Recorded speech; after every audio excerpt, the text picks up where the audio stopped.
possible murder. So some quick background, Jamie, information for you guys as to how we got here. Allisha Watts, who lives in Moore County, traveled to Charlotte more than 2 weeks ago on July 14th to see her boyfriend.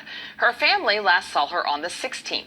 2 days later, troopers found her boyfriend unconscious inside Allisha's SUV in Anson County. Now, according to an incident report from the Anson County Sheriff's Office, the boyfriend, quote, does have a history of domestic violence and is considered a person of interest at this point. WBTV is live and on your side with team coverage tonight. Claire Kopsky's in Charlotte, and WBTV's Brandon Hamilton is in Moore County, where a vigil for Watts will be held tonight. So, Claire, let's start with you first, because you've also learned new details tonight about what police found when they searched the boyfriend's home.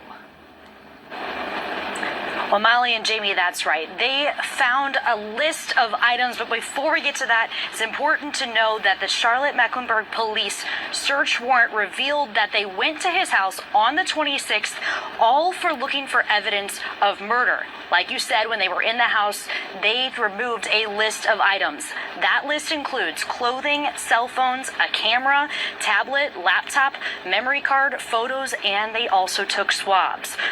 The warrant also says a cousin told police she saw Allisha get into the passenger side of her SUV and her boyfriend get into the driver's side and drive off on July 16th.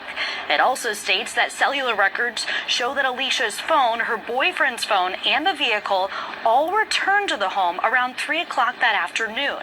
The warrants go on to detail that the SUV, Allisha's phone, and her boyfriend's phone all remained at his house until around 6 o'clock on July 18th, which is 2 days later.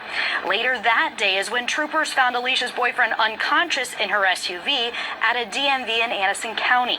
The CMPD search warrant states that troopers found him and he was unconscious and was the victim of an apparent suicide attempt. We spoke to an activist in Charlotte today who has been in close communication with Allisha's family.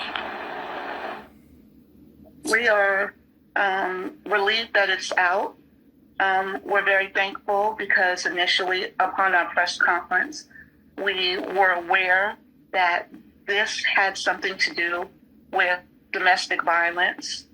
We were aware that she was in danger. We were aware that we needed to speak to someone. So hopefully by this information being revealed to media, we are hoping that detectives and law enforcement speak clearly to the family members of what's going on.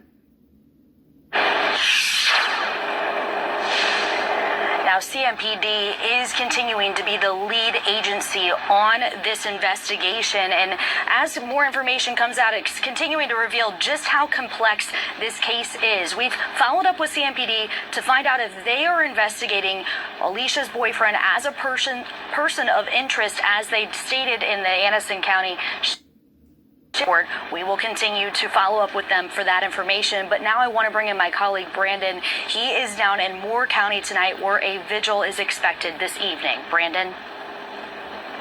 Claire, I can tell you tonight is all about just bringing this community together and just talking to Allisha's family and friends. They truly believe in the power of prayer. Now, tonight they want to lift her name and lean on their faith. I'm also told her mother is planning on being here. Now, this is a small town. Just yesterday, I talked to a friend of Allisha's who told me her disappearance has devastated this town of Southern Pines. And Molly, Jamie, that again just tells you and just shows you how loved Allisha is in this community. I'm told a big crowd is expected tonight for this prayer candlelight. Again, we're expecting that candlelight to start around 7. Reporting live in Southern Pines, Brandon Hamilton, WBTV.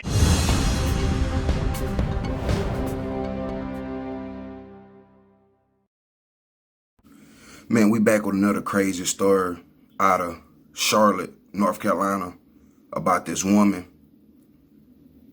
just randomly came up missing. Now, it's been like 3 weeks she been missing with no trace. Nobody found her.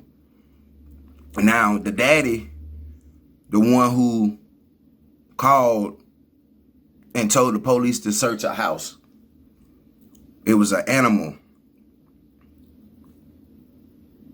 that she had left in the home by herself, and the dad just wanted the police to go over there and check. But then at the end of the day, nobody found the victim. She been missing for weeks now. And as some of the family members said, allegedly, they knew she was a victim of domestic violence. She was a victim of being abused. This is another crazy situation because yet again, you have people around a certain individual that know what they going through. No, it's not a healthy situation for them to be in. And then when something like this happen where they come up missing, then everybody want to come out and say, oh, we knew that she was in a situation, a domestic violence situation. Everybody think that everything just gonna pass over. A lot of cases, like I said, people wearing their sleeves on their shoulder. People are very emotional nowadays. You can't just tell them, hey, get the argument. Y'all argue and, just be done with each other. Nowadays, it ain't like that. People feel like if they can't have you, nobody can have you.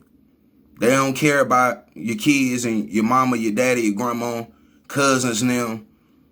Your loved ones gonna miss you and gonna be devastated if something happened to you.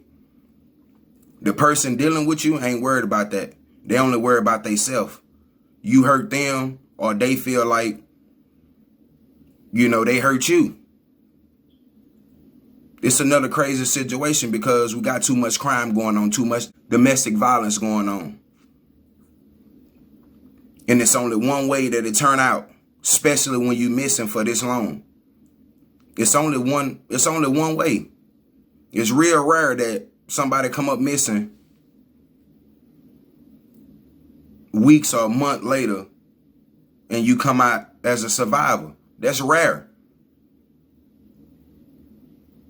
Everything in this situation, in this case, leading to a devastating ending. That's what it's starting to look like. We want to send prayers out to the families. Justice will get served. But let me know what y'all think about this crazy story. We out.